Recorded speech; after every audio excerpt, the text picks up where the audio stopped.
ए अकेला किसी कार्य को 10 दिन में कर सकता है। यहाँ पर हम देखते हैं कि ए जो है किसी कार्य को 10 दिन में कर सकता है, जबकि बी उसी कार्य को 15 दिन में कर सकता है। अगर हम इसका एलसीएम निकालेंगे तो इनका एलसीएम होगा 30 और हम इनकी कार्य क्षमता देखेंगे तो 10 या 30। ए जो है एक दिन में 3 काम करता है, जबकि बी 15 दूनी 30। इस प्रकार बी जो है एक दिन में 2 काम करता है। इस प्रकार जो है इनका एक दिन का जो कार्य होगा वो कुल 5 कार्य होगा। अब हम प्रश्न में देखते हैं कि ये दोनों मिलकर कार्य को समाप्त करते हैं। कुल कार्य जो है 30 है, एक दिन में 5 काम कर रहे हैं। अब हम देखते हैं कि इनकी कुल मजदूरी जो है 3000 रुपये है, तो इसमें ए का भाग कितना होगा। अब हमको यहाँ पर ए का भाग पूछ रहा है, तो अगर हम 3 और 2 5 होता है और ए का भाग हमको पूछा गया है, तो हम लिखेंगे 3/5 और इनकी कुल मजदूरी है 3000 रुपये। तो 5 छक्के 30 और डबल 0 है, 3 गुणित 600 और 6 तिया 1800। इस प्रकार जो है हमको बताया गया कि ए जो है को 1800 रुपये की मजदूरी प्राप्त होगी। ए जो है इस काम को 8 दिन में पूरा कर सकता है, जबकि बी जो है इस काम को 12 दिन में पूरा कर सकता है। हम देखते हैं कि दोनों का एलसीएम क्या होगा। तो एलसीएम यहाँ पर 24 दिया हुआ है। अब हम देखते हैं कि इनकी कार्य क्षमता कितनी है। तो 8 या 24, ए जो है एक दिन में 3 काम कर सकता है, वहीं 12 दूनी 24 बी एक दिन में 2 काम कर सकता है। इस प्रकार इनकी कार्य क्षमता देखेंगे तो एक दिन में ये 5 काम पूरे कर सकते हैं। अब कुल काम 24 है। अब प्रश्न में दिया गया है कि सी की सहायता से, अब तीसरा व्यक्ति सी भी आ गया, तो उसकी सहायता से उन्होंने यह कार्य जो है 4 दिन में पूरा कर दिया। तो हम देखते हैं कि एक दिन में 5 काम ए और बी मिलकर कर रहे हैं। तो अब 4 दिन में कुल इन्होंने कितने काम किए। तो 4 दिन में कितने काम हुए, तो हम देखेंगे 4 गुणित एक दिन में 5 काम करते हैं, तो 4 पंचे 20 काम तो इन दोनों ने ही कर लिए 4 दिन में।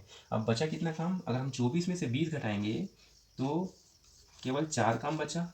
अब सी भी 4 दिन काम किया, तो 4 में से अगर हम 4 में से 4 घटाएंगे तो 4 एकम 4, मतलब सी की कार्य क्षमता जो है एक दिन में एक ही काम करने की है। तो यहाँ पर हम देखेंगे कि सी को कितनी धनराशि प्राप्त होगी।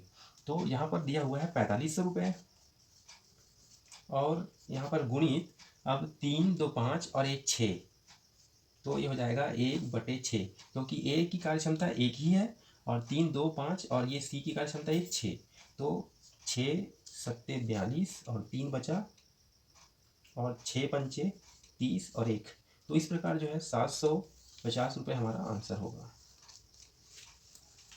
ए बी व सी मिलकर 18 दिन में 2700 रुपये कमाते हैं, वहीं ए और सी मिलकर 10 दिन में 940 रुपये कमाते हैं, जबकि यहाँ पर बी व सी मिलकर 20 दिन में 1520 रुपये कमाते हैं। यहाँ पर हमें ध्यान देना होगा कि यहाँ पर हमें एक दिन की मजदूरी पूछा है।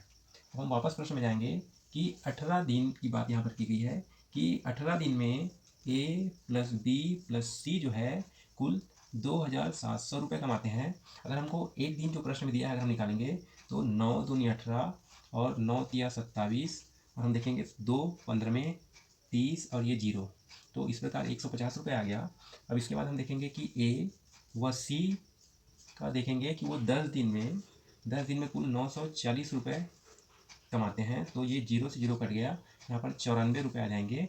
उसके बाद हम देखते हैं कि बी प्लस सी जो है 20 दिन मजदूरी करते हैं, तो उनको 1520 रुपये मजदूरी प्राप्त होती है। इस प्रकार ये 0 से 0 कट जाएगा और 2 सत्ते 14 और 2 छक्के 12, इस प्रकार ये 76 रुपये प्राप्त हुए।